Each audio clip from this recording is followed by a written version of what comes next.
And coming up now, we have a man who needs no introduction, Mr. I can't believe he's from Canada, Jared McCollum.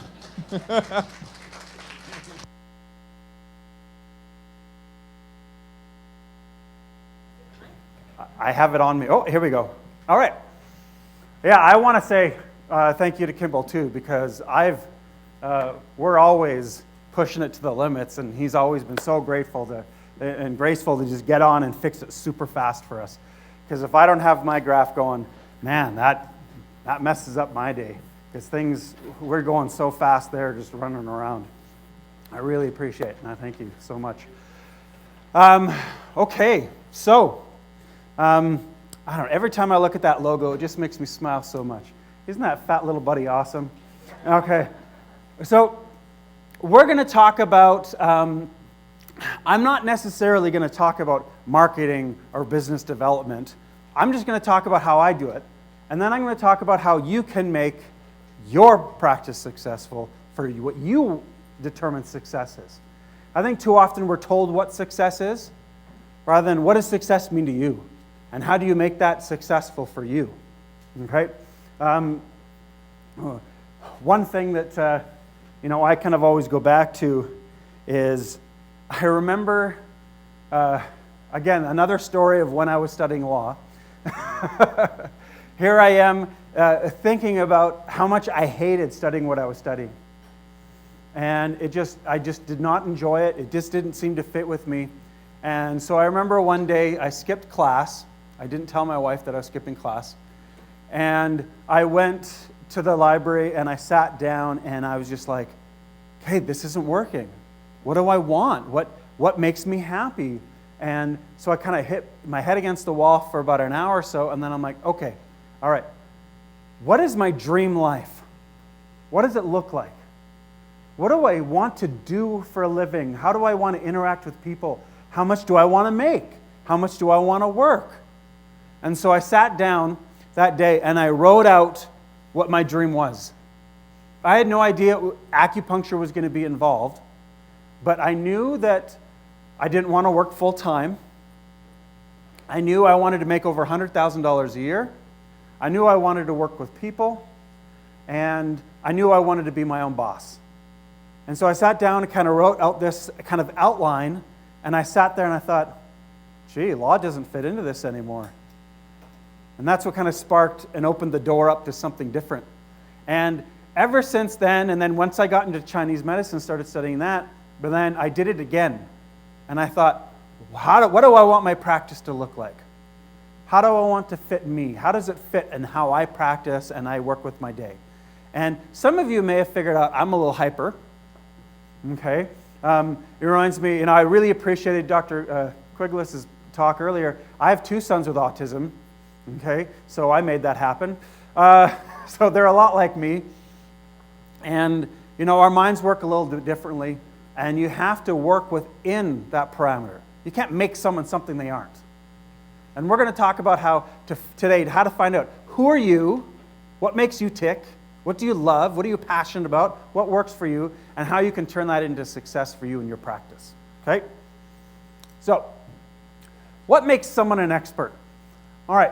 I was just at a conference. I think I may have mentioned this to some people. I was at this big conference in Vancouver, the Canadian Oriental Medical Symposium. There's around 500 practitioners there each time I go. And they have, I think they had like 9 experts come and teach us. And something I've learned about the experts over the years that I think is really interesting is they all say that their style is the best and the only way to do it. It's the right way to do it. It's the awesome way to do it. And it's the only way for you to get success. But what I find interesting is, although they are doing their style in their way, they're all successful. Well, how come? If they're all doing it differently, how come they're all doing well and have lots of patients and have success? Is that really what makes them an expert? Is that what makes them great? Okay, they're all doing it differently. Why? Then it reminded me of my very first day studying acupuncture in school. Okay. I met this young boy. He was a little bit younger than me. I went into this when I was a bit older. I already had I think I had at least one kid when I started studying acupuncture. By the time I was done, I had almost 3. But when him and I said, why don't we go out for lunch, during our break after our first morning of classes. And we were out talking. And I said something to him that day, he said something that kind of sparked something in me, and I've remembered it ever since. And I said, I really do think it doesn't matter what therapy you use to help people heal. You could do all kinds of things, whether it's chiro, acupuncture, massage therapy, naturopathy, all of those things. They're all effective at healing people, but what makes someone really great at what they do? What is the real key to healing? And the one thing that that popped in my head then, and I don't know how I, discovered that then, how long ago, but it's all about the trust you have in yourself and the trust the patient has with you. And it's that connection that truly makes you a successful and powerful practitioner. That's what makes you a successful practitioner. It's all about that relationship and that connection. It's not about the particular style you do or learning someone else's style. I think it's actually a negative result when you try to be someone else. When you try to do somebody else's style or try to practice in some other way, or you emulate a guru or you emulate your teacher and you try to be that person, you're doing a disservice to yourself and to your patients because you're not being you. And so I've felt that for many years, and I've tried to follow that path as I've moved along my practice. And I do think it's made a big difference to where I am today. So what do they want?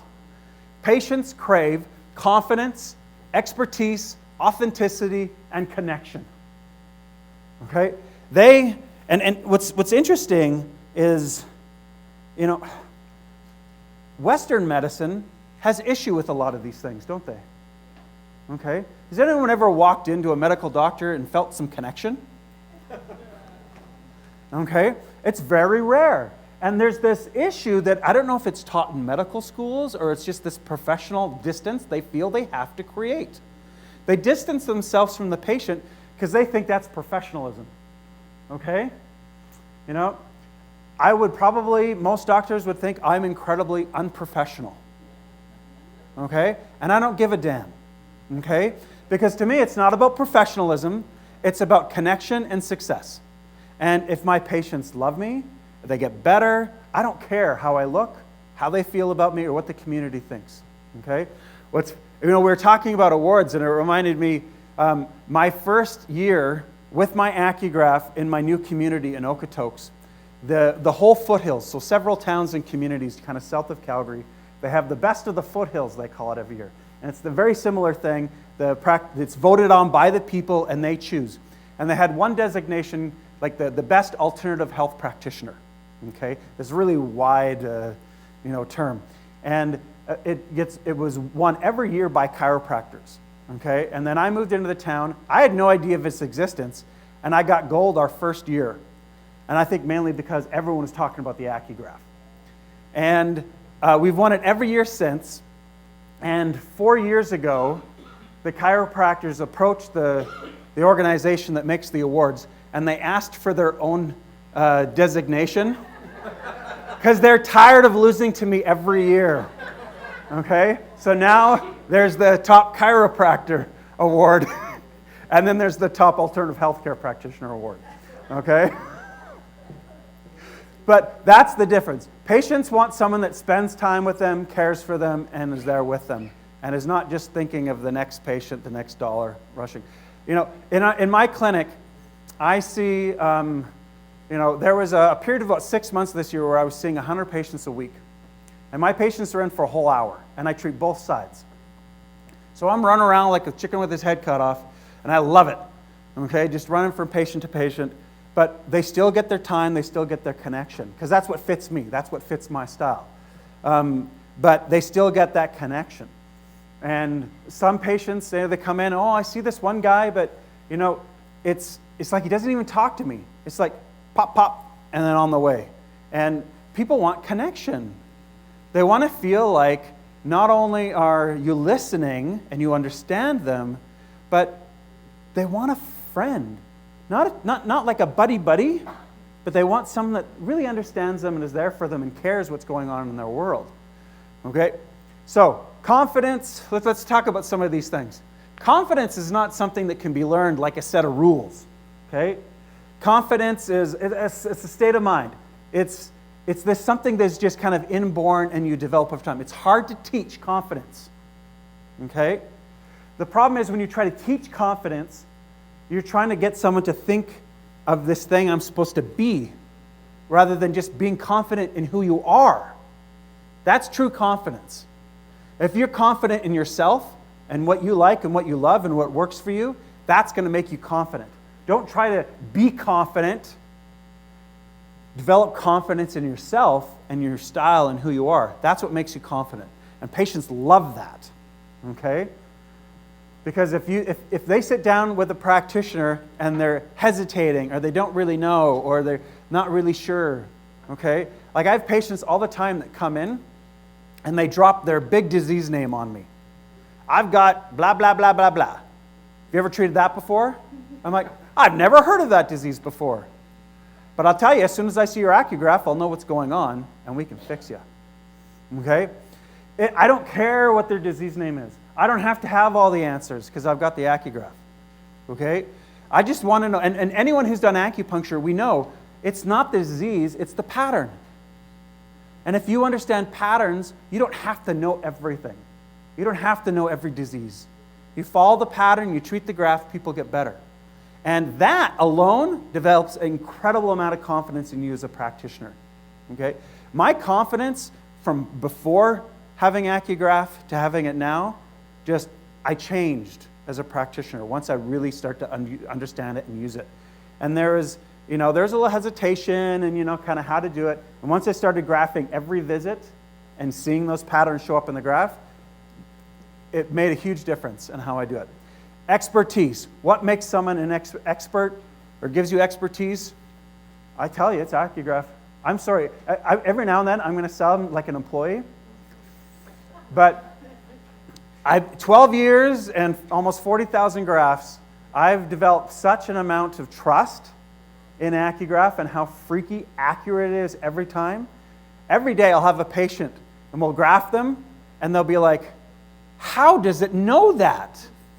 How does it know it's that side of my leg or that arm? How does it know those connections? And it blows them away. They love AcuGraph. And if it's down and Kimball's trying to fix it, they're freaking out that they're not getting their graph that day. Okay? So it's really important. But once I started to really understand AcuGraph and how it worked and how it fit into Ryodaku and all that, it changed my feeling of being an expert. And the other thing too is, for a very long time, I was the only one in Canada with an AcuGraph. So I felt awesome. Okay? Because I was the only one that really had an understanding on how to do evidence-based acupuncture. Because it's like with any practitioner, you're not going to go to a doctor, and some people have said this before, if they're not testing you, if they're treating you without testing you, they're not a true physician. They're guessing. Yes, we can take pulse, yes, we can take tongue, and all of that. But if I can test and show the patient what's going on, and then the next visit, show them they're better, I'm an expert. And as you see that and understand it more, you become an expert in acupuncture far faster than you would with any other style. There's my little rant on how awesome AcuGraph is. Okay, so authenticity. Okay, patients can tell when you're trying to be something you aren't. Has anyone ever noticed that? Okay, I remember early on in my practice, I wore, sweater vests and a tie and a shirt and all that because I thought this is what people want me to be. They want me to look professional, and I tried to be that guy so much, and I struggled with it, and then Crystal came along in my life, and she's like, underneath all of that is one badass guy. And kind of pushed it out of me. And I started embracing myself in who I am, and I was much more relaxed at work. I was much more confident, just being myself. And patients love it. okay? Because now instead of, oh, you need to go see this guy for acupuncture, they're like, you need to go see Jared. Yeah, he's got all these tattoos, he's usually got purple hair, all this stuff. They know me, and they have a little bit more other than just what I do, who I am. They know who I am, okay? Our patients, because we travel lots and run around, and they're always like, you need to post more. We need to see what you're doing. We need to see what's going on in your life. And they always ask us our stuff because patients love to know you and understand you. They want to know your life. They want to know what's happening in your life and what your kids are doing and things like that. It doesn't hurt to share that part of your life with them and to be a part of the community and get to know people. It doesn't make you less professional. It just builds true connection. Okay?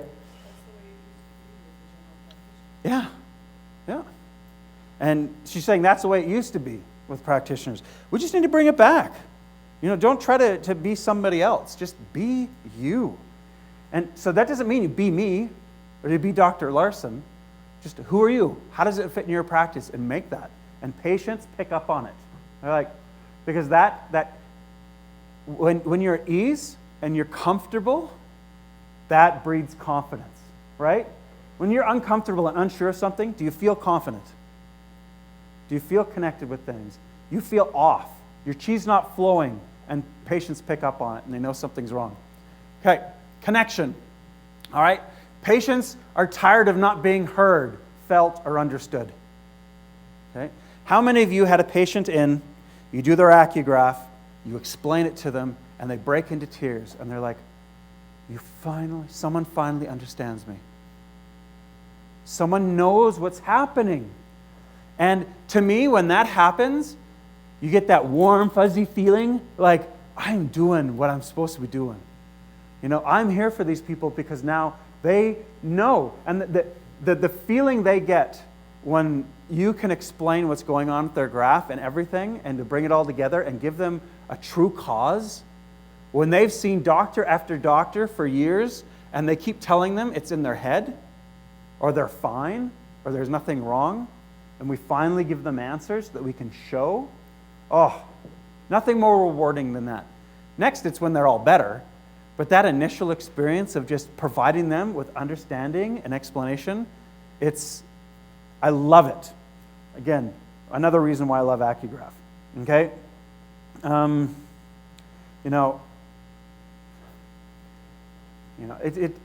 what's interesting too is I find is when that connection is made and that understanding is made, that foundation is laid, their healing is so much faster. They embrace that healing, they embrace the therapy, they embrace the idea, because finally, if they know me, if they understand me, then they can heal me. They know what's wrong, so they know they can take me there, and the confidence goes way up. It's awesome. Okay, so 3 steps to success, okay?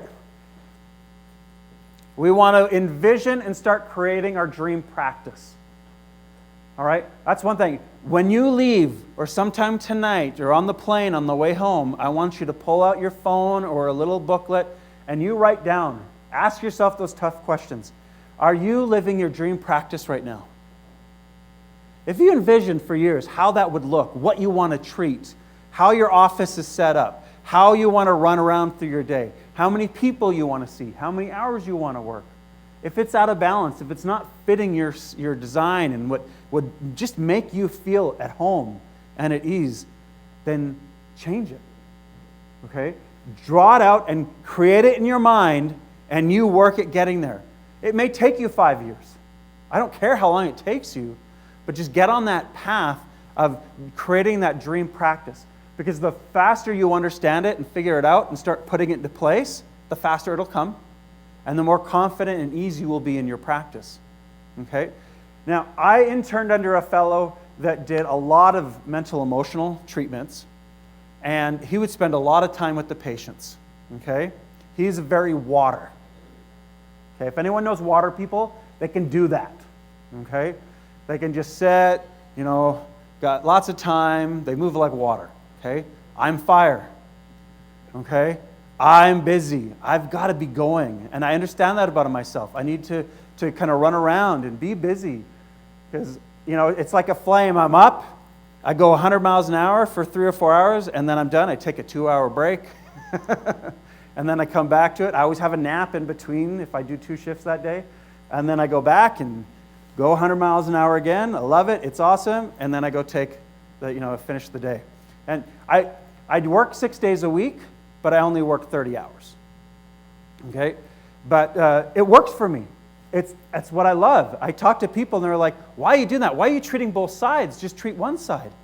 But I'm like, it works for my patients. It works for me.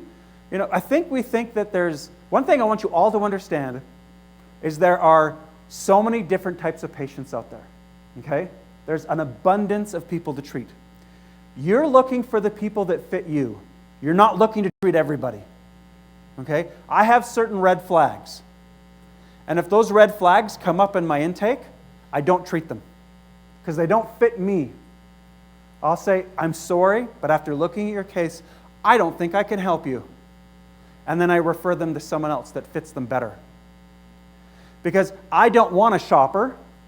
If someone comes in and they're shopping price, I don't want to deal with them. Okay? If someone comes in and they question my credentials ever, has anyone ever had a patient question their credentials? Yeah. I don't treat those people. Okay? I'm not interested. Okay? They don't fit me. They're going to be more work.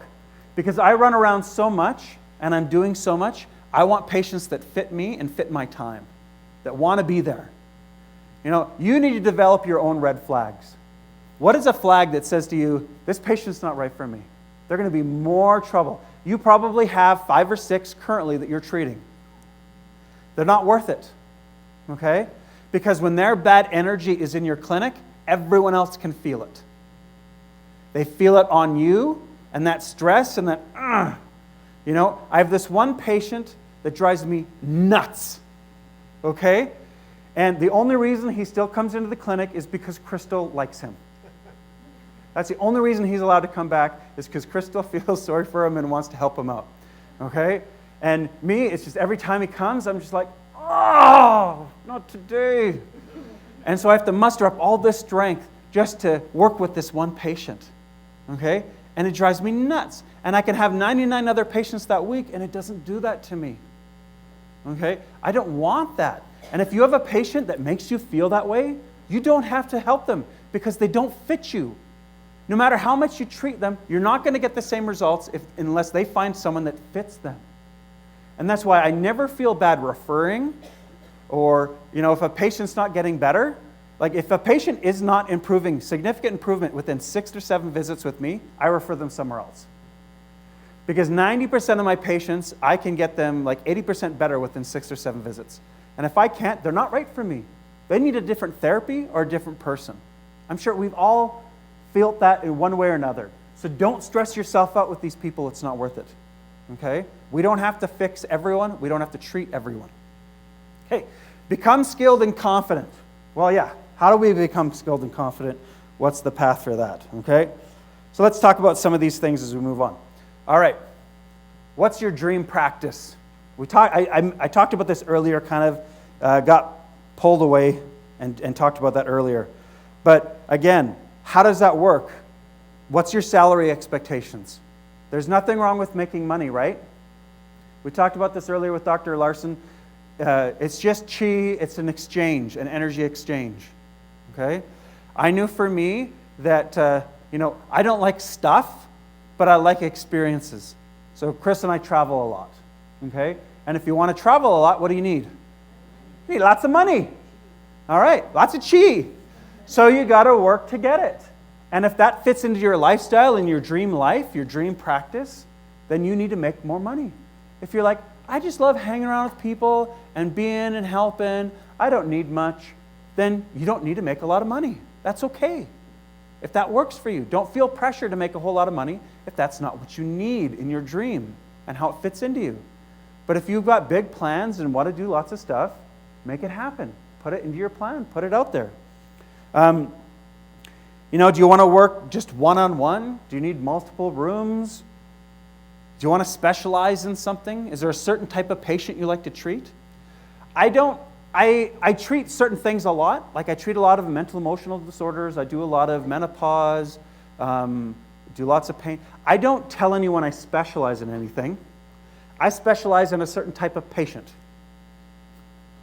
I want a very specific type of patient. This type of patient, they're fun, they're nice, and they refer a lot. And they can afford my services.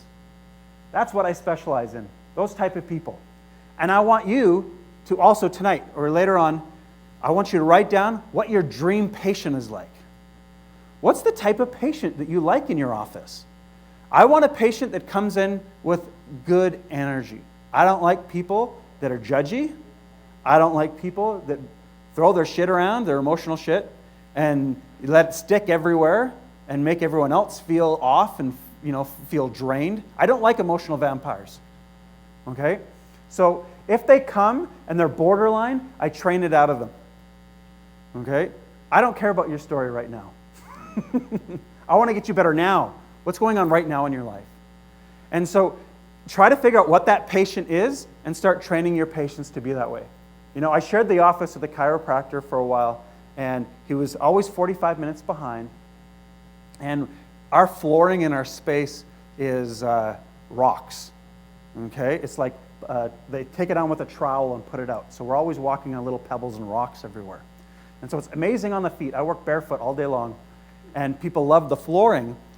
But he would have toys out, and little kids would play on the floor with their trucks and cars and make all this noise in the waiting room. I like a quiet office. I'm loud, but I like a quiet office. The only one who's allowed to make any noise is me. Okay? So we train the patients that that's what we want. You're quiet when you're in here. You don't bring your kid to the treatment and let them play around. I treat kids, but it's not a playground and it's not a daycare. So if your kid's coming for treatment, it's you and one kid. And so I treat, and there's expectations on what I want, because the more comfortable I am, and the more ease, and the more it fits, makes me a better practitioner. Because I'm not fighting with any external things. I can focus on how I heal, and I can focus on my technique. And so I ask you that. What is your dream patient? Kimberly draws, she said earlier, just these people with fibromyalgia, they just flock to me, they draw to me, because she understands it, and she treats it so well. And so she's she's already bringing in those patients that fit her. So what fits you? Figure it out and just put it out there, and the universe will just throw them at you. Okay? Yes, they pay cash. Yeah. And if you want cash, train them into that. Our patients, we just started doing, because in Canada it's much different, right? We don't deal with insurance companies like you do. We have extended benefits plans that people can get, because their health care is paid for with their doctor and everything. But if they want, they can get some, $40 or $50 a visit towards their acupuncture for so much a year through their work. And some of them are getting now where you can direct bill, where acupuncturists can direct bill. That just started happening last year. We couldn't do it for years just because there wasn't enough acupuncturists. Well, now people are calling up. And the first thing they ask is, do you direct bill? What does that tell you about that patient? Yeah, they don't have any money. They're not there for you. They're there to use up their benefits. I don't want that patient. So we don't direct bill. Okay? It's just all straight. I'll give you a receipt, and if you have extended benefits, you can submit that receipt and get your money back. But I'm not dealing with that. We have a workers' compensation board. So if you get injured at work, workers' compensation will pay for part of your treatment. You have to fill out all these forms, and they only pay, my visits are $95, and I get back $42 or something. We did it once for one patient because he'd been in for a long time, and we felt, let's give it a shot. I will never do that again. Okay? And just anything. The greater the sacrifice, the faster they heal. So if they are sacrificing a lot of money and they can only afford so much, I treat patients in a variety of income scales. Okay, I don't do a sliding scale, but I'll tell you what, the patients with the less money, they get better faster. The patients with a lot of money, it takes forever to get them better. Because they know they can come forever. They can come twice a week for 6 months and still not get better. But the people with, that have to sacrifice more, get better real fast. All right. So dream practice, dream patient. Okay? Find what works for you and exploit it. All right? This is a Mark Twain quote. I love it because what works for you? Who are you? I'm tired of people trying to tell you this is the only path. This is the only way to do it. This is the only right way because it's my way. No. What works for you? What's your path? I think we spend too much time trying to compare ourselves to others and trying to be them or try to do what they do rather than figure out, who am I? What am I great at? What do I love? What do I treat really well? What kind of patient do I connect with? Figure that out and exploit it. So if there's particularly one thing that you are amazing at treating, well, get up on a freaking mountain and yell it out to everyone that I am awesome at this. And you become the expert at treating that one thing in your whole community. And you go tell everyone. And you know what? You will be flooded with that patient, and you'll build a whole practice on it. You know, if there's one thing, if I did that just for me, like I do it differently. I'm looking for a certain patient because I'm looking for someone cool to hang out with for a while. That's how I look at it. It's not necessarily what I'm treating. But if I wanted to focus on one treatment and make tons of money off of it and be super successful at it, you know what I would do? Plantar fasciitis. I can treat that better than anybody. I could put every podiatrist in town out of business if I wanted to, because with acupuncture and cupping, I can treat it better than anybody. But you know what? I'm happy with what's working, and I'm exploiting that. But if there's a particular thing that you're good at, man, be awesome at that, and be great at it, and don't try to be something else. Okay. So, develop confidence. Well, again, I've said this before, I'll say it again. You develop that confidence through getting good at something. And the more you graph, and the more you understand that graph, the more confident you are. I was talking to some people earlier that I've done so many graphs now that when a patient comes down and tells me their initial symptoms, I know what their graph's going to look like. I know that when I take that graph, it's going to look like this, and I know what to do right away. And it just, every time, it just blows me away. Oh my goodness, there it is again. It's exactly like I expected it was going to look like. There's the issues, there's the thing. Every once in a while I get a little surprised. There'll be something else hidden in there. But it's amazing. And I feel like I can, help and treat anything because I've got a miracle in my pocket. And it scans the patient and tells me what to do next. I love it. Okay. Tales of two clinics. Let's talk about this now. This is really interesting. I've shared this with some people before, but my background while I was in school was in fitness. And so I was a personal trainer. That was back in the day. Okay? I spent so much time in gyms now that I'm terrified of them now. Okay? I don't even want to go near them. So I don't work out nearly as much as I used to. But when I did that all through school. I worked as a personal trainer, I managed clubs, I was a fitness coordinator, strength and programming coordinator. I did all this stuff in school. And then when I graduated, I studied in Victoria, BC, and it is a beautiful place. It's one of the most beautiful places on the planet. But I'll tell you what, there are 3 schools of acupuncture there, and everyone that graduates wants to stay. So in Little Greater Victoria, there's like 100, 200 acupuncturists, okay? And they all got a second job, and they all see 10 people a week, and the market is just flooded. And a lot of people go to the student clinics because it's super cheap, right? So I was like, well, I'm sure I could be successful here, but it'll be a little harder. So why don't I move to Alberta? Well, the oil boom was on, okay? Everyone was throwing away money like crazy when I got there. So I went ahead to scout out a place to practice, and at that point, things were so busy that every clinic, multidisciplinary clinic I walked into, they would rent me one room for $1,000 a month. And that was 15 years ago. Okay? Now that's only Canadian dollars, so it's like $50. But to me, that was a lot of money. Okay? So I'm like, okay, that's not going to work for me. I got to keep looking. So I'm going to have to start up my own clinic.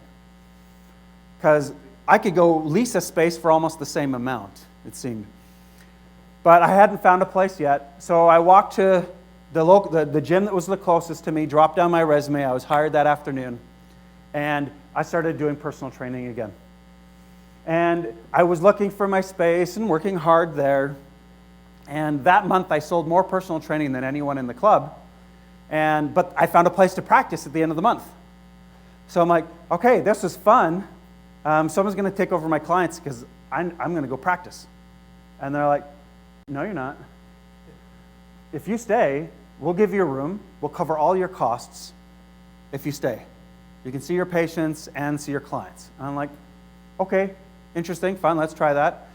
And then after a while, I got stuck being the fitness manager. So I'm managing 14 personal trainers, seeing my patients, managing the club, and training my training clients. So I'd get up at 4 o'clock every morning, go to the gym, train 3 clients, go home, have breakfast with my family, come back, manage the club, and see patients and do paperwork during the day, then go home, have dinner, and then come back and manage all the personal trainers during the busiest times of the night. So I was working like 12, 14 hours a day, doing all of this. And it was bonkers. Because I could only see like 2, 3 patients a day. And I wasn't doing what I loved. And so finally, after all of that, I'm like, okay, I got to get out of here. I've got to do something different. I found a place, I left, I quit personal training, and I was sharing an office with a hypnotherapist. And, all right. So anyway, I found a place in Okotoks, this little town south of Calgary. I fell in love with it. I'm like, we're going to do this. But I'd been researching online, trying to find, marketing your practice, building your practice, all of this. And I saw AcuGraph. And I loved Raku, but I didn't like doing it with the incense. It took forever. And when I saw that, I'm like, okay, all right, so I went and borrowed the money, got my AcuGraph, and we opened our doors in the new clinic with the AcuGraph. And in 6 months, I was seeing more patients than it took me 3 years to build without it. And every year, as we used AcuGraph and kept building it, we ended up growing 30% a year for 7 years. Okay, to where the craziness that it is now. All right. So trust the graph, graft often. I remember hearing people that have AcuGraphs and they don't graph every visit, and it just blows my mind. Because from visit to visit, if you can show that patient the difference and the change, that's what makes you look good. That's what makes them confident, is when they see that improvement each time. Because they think it's you, but it's their body just healing. You're just helping it. You're just putting needles or doing whatever. But to be able to show them, it's amazing. Okay? AcuGraph equals amazing potential. I'm just selling all this. Okay, I'm running out of time. So I really wanted to demo my 10-minute intake. Okay? When I see a new patient, my intake is 10 to 15 minutes long. Okay? We're trained in school that it's supposed to take forever. Okay? I think it's too much talking, too much teaching, not enough getting to the point. So what I did is I took my free consult and turned it into my intake, and that's what we do now. So when a patient calls, and we offer free consults all the time. Okay? Still to this day I do free consults. But how we do it is when they book in, because a new patient is no different than a follow-up patient for me. It's all 15 minutes. Okay? They're there for an hour, but I book every 15 minutes. And they come with their forms all filled out. And then what we say is you have your forms ready. And then after the consult, if you want a treatment that day, you can. So they book in. I have all their forms. I read it beforehand. I do their graph. And I say, what do you think? You want to do it today? Guess how many say yes? All of them. Okay? All of them. And if I have an hour and a half intake for a new patient, can I do that? No. If someone calls my office and they're a new patient and they're like, oh, can I get in today?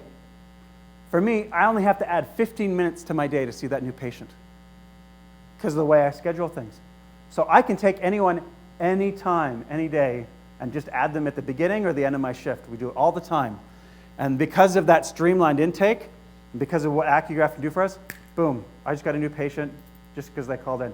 And I think some people, the way they have their schedule set up, they screw themselves with getting new patients and getting people in regularly because of the way they schedule it and use it. We have five rooms. I have 1 room for intake and then 4 treatment rooms. So I see 5 patients at a time, but I can get away with it because of the time that AcuGraph saves me.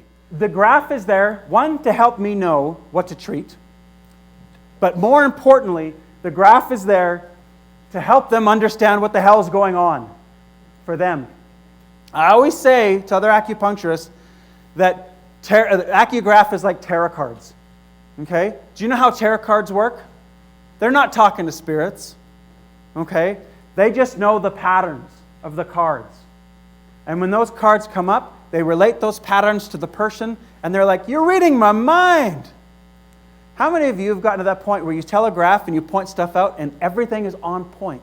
And they're like, "Oh my goodness, you know me so well. You know exactly what's going on with me." Take advantage of that, people. Get to know the patterns. They have it all written up. When you print out that report for people, it gives them those explanations for everyone. If you haven't read that and memorized that and know those, you're doing a disservice to your practice. Because if you can explain that stuff based off those imbalances on their graph, boom, boom, boom, they're like, "Oh my goodness, this guy's a prophet. He knows everything that's going on." And then they are just blown away and things change. Tailor the intake for the treatment. Basically, it's just that time, that energy, that explanation, fit it to that patient. Don't spend any more time than you have to. And if you have to cut them off, do it. You're in charge. Don't let them waste your time telling a long story and feeding their ego and their pain. Because now you're giving credence to that story and their past and their pain. You want them in the moment. Okay, great. I love your history, but I want to talk about right now. What's going on right now with what's happening?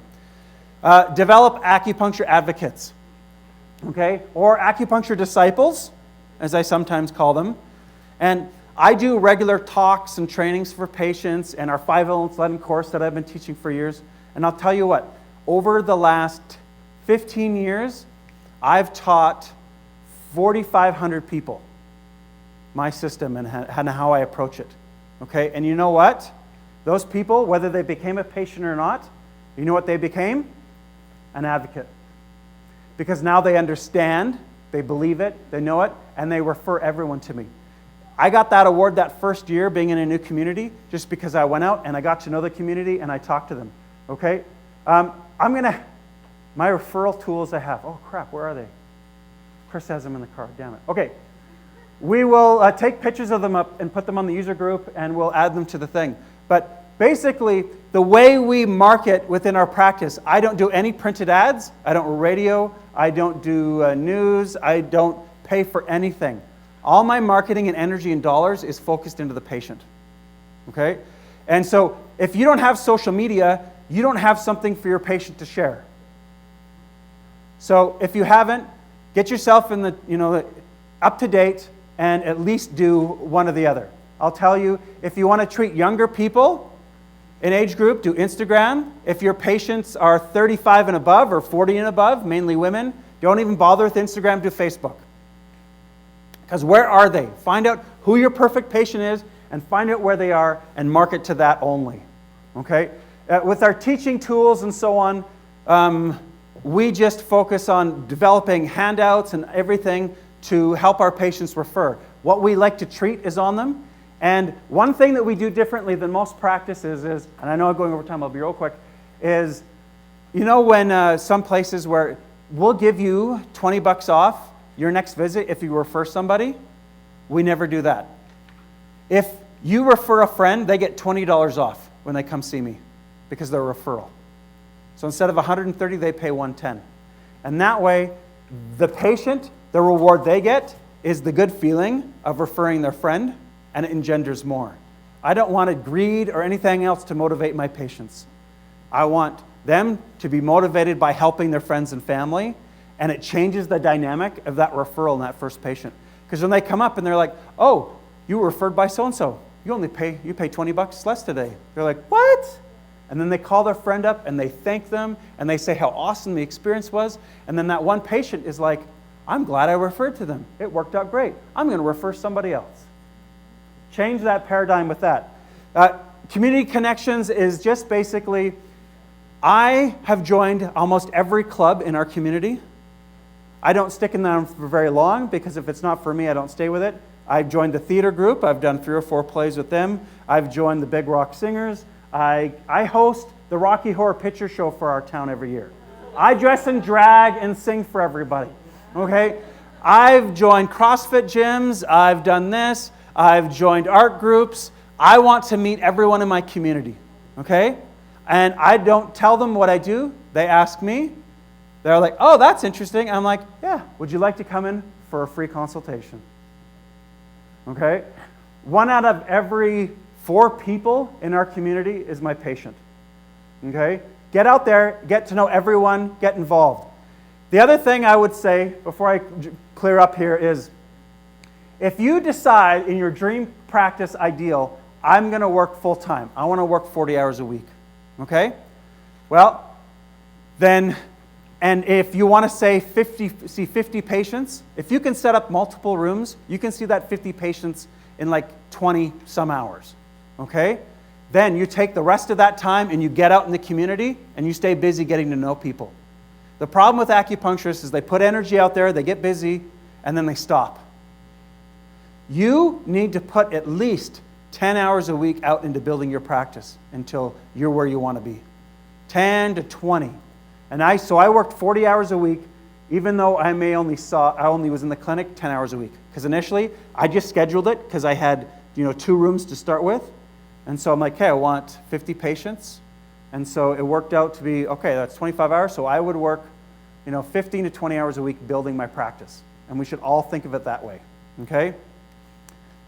The spa approach is just this idea that experience, and Dr. Larson talked about a lot when he was talking about the vitality mats, is that experience, how it feels and that comfort. We work very hard on making that experience in the office just so amazing and comfortable and feel amazing. Because I want them to, the less anxiety a patient has, the better results you get out of the treatment. So make them feel safe, comfortable, warm, happy. Don't judge the experience, oh, well, I'm not a spa guy or this or that. I can treat them on a plastic table with paper wrap. Okay? Who likes that? Nobody likes that. Stop doing it. Okay? So anyway, you can be your expert. I don't want you to think that I'm never going to be that guy or I'm never going to be this expert. You design, you decide, you write down what is my perfect practice, what is my perfect patient, and you become that expert. You become you. You become known for you. Stop comparing yourself to other people. Stop trying to be something else that you aren't. Be authentic, be powerful, and make your successful practice. And if your success is 20 people a week, amazing, good for you. If your success is 100, then do it. Find it and make it and design it to fit that. Okay? If you have any further questions or ideas on this, I need to stop because we're over time now, right? Okay. One thing I'm discussing, which I would love to do, and maybe we'll get in talks with Meridian Tech here, is doing practice consulting with people and just guiding you through this process on making your dream practice and making it happen. And if anyone is interested, let myself or Dr. Larson know, and we'll see if we can offer that in the future.